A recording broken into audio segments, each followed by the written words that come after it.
নমস্কার বন্ধুরা, কেমন আছেন? নিশ্চয়ই ভালো। আমিও ভালো আছি। এটা আগরতলা জগন্নাথ দেবের মন্দির। ঘুরতে গিয়েছিলাম, দেখতে খুবই সুন্দর ছিল মন্দিরের চারপাশ। এখানে নায়কি সবই আছে, বিভিন্ন ধরনের প্রতিমা বানানো আছে। কৃষ্ণ লীলা ছোটবেলা থেকে সব কিছুই আছে এখানে। দেখেন, এখানে জগন্নাথ দেব দেখা যাচ্ছে। জয় জগন্নাথ। আগামীকালকে রথযাত্রা।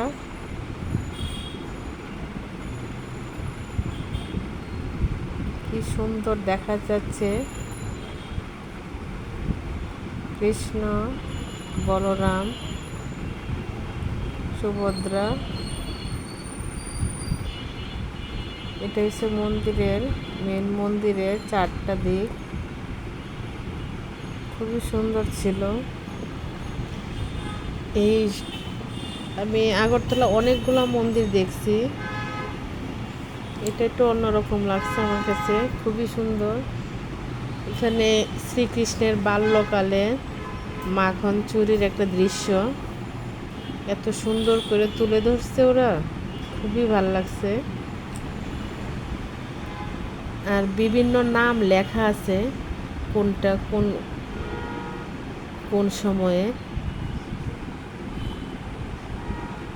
এখানে শ্রীকৃষ্ণ মাখন চুরি লেখছে এখানে।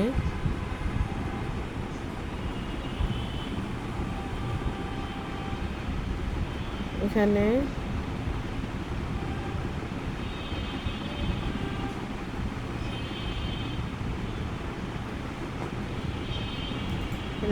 এটার মধ্যে সখীদের নিয়ে সে নৌকা চড়ে যাচ্ছে। এটা এখানে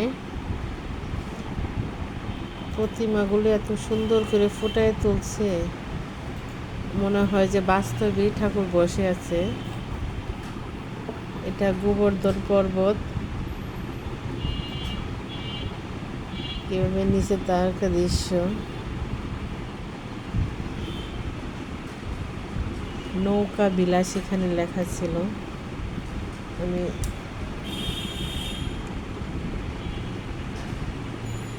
এখানে লেখা গোবর্ধন পর্বতের লীলা, ধারণ লীলা। এখানে প্রত্যেকটা প্রতিমার নাম লেখা ছিল। দেখেন মা জগদ্ধাত্রী কি সুন্দর মনো বাস্তবে এসে বসে রয়েছে।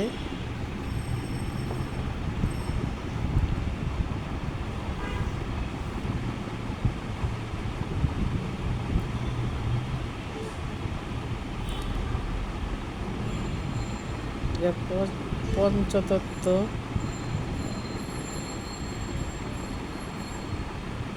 বিষ্ণু গৌরনিতায়।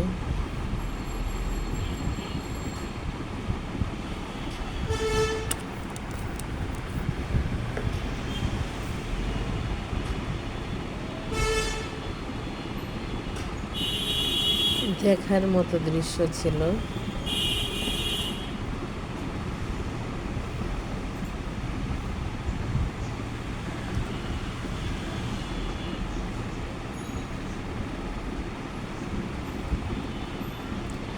যারা চোখে দেখছে তাদের তাদের দেখা আর মোবাইলে ভিডিও করে ধারণ করে দেখা দুইটা দুই রকম।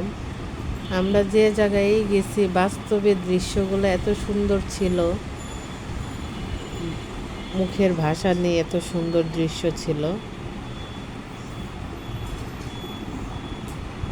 এখানে এই সবগুলো মন্দির আমার ভাইয়ের মেয়ে নিয়ে এসে আমাদেরকে নিয়ে ঘোরাইছে। ও মোটামুটি সবই চিনে, ও আমাদেরকে নিয়ে বের হয়েছিল একদিনে। আগরতলা যতগুলো মেন মন্দির ছিল ও ঘোরাইছে।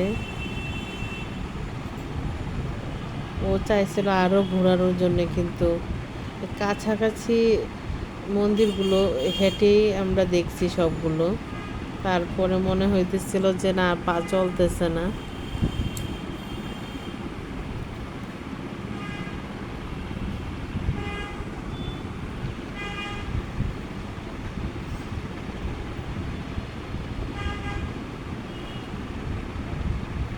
দেখেন প্রতিমাগুলো কি সুন্দর দেখা যাচ্ছে।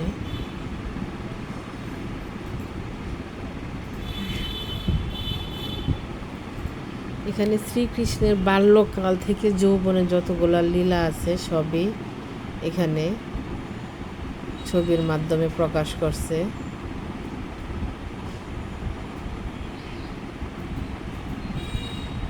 আমরা যে চোখে দেখে আসছি বাস্তবে খুবই সুন্দর ছিল, দেখার মতো।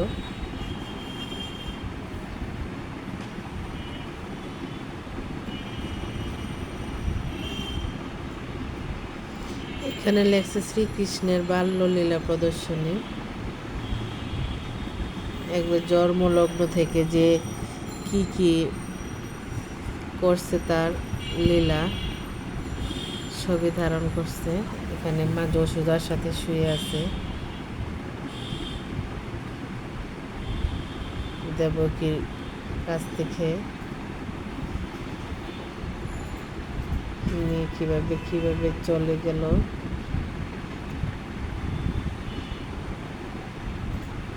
সবই এখানে ধারণ করা আছে, ছবির মাধ্যমে প্রকাশ করা।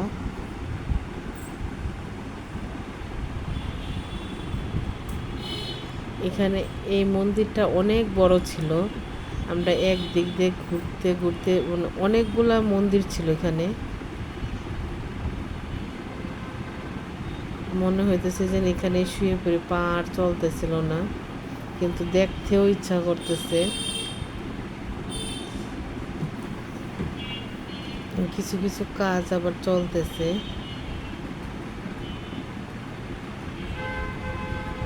এদিকে রন্ধনশালা, এর ভিতরে কতগুলা যে গরু দেখছি। এটা এই গরুগুলো সবই এখানে থাকে, এখান থেকে দুধ নেওয়া হয়। এই দুধ মন্দিরে ঠাকুরের প্রসাদের কাজে লাগে। নৃসিংহ অবতার।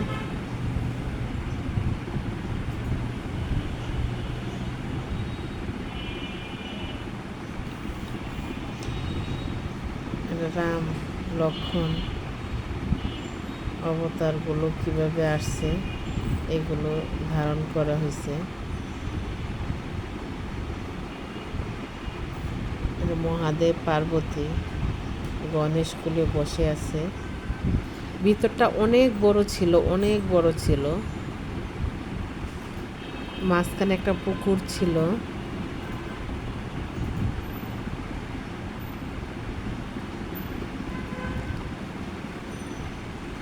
এদিকে সোজা গিয়ে আমরা মন্দিরে, একটা পুকুরের মাঝখানে আর একটা মন্দিরের মতো ছিল, ওইখানে ঢুকে একটু প্রসাদ নিলাম। দেখা যাচ্ছে, দেখেন পুকুরটা সিঁড়ি দিয়ে সিঁড়ি মাঝখানে দেওয়া হয়েছে।